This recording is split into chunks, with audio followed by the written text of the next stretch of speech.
This is the third mobilization that I'm going to demonstrate that decreases hip pain and can decrease pain caused by osteoarthritis in the knee.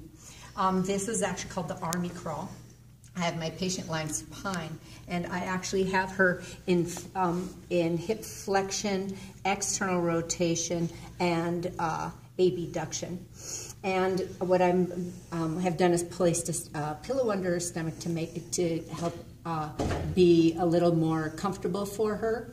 And then I can actually adjust her hip flexion and the internal and external rotation by adjusting her leg closer or further up, and then increasing and decreasing her knee flexion.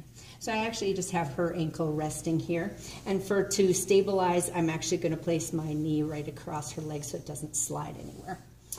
I have my hands placed here in a nice, I'm going to wrap my hands around that proximal femur. So I'm going to get right up here in her proximal hip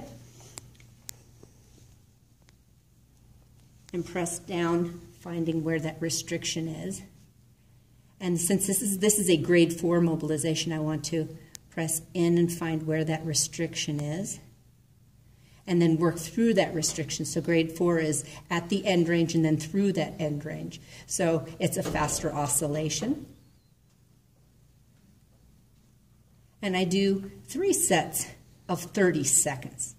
So I provide this 30-second oscillation and then let my patient rest for 30 seconds and then do another. So I repeat this 3 times.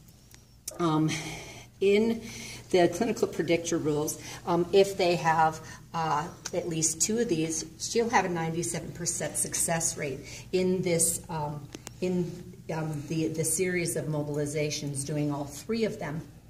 And so after 48 hours after doing these mobilizations, I would want to reassess and see where her pain level is.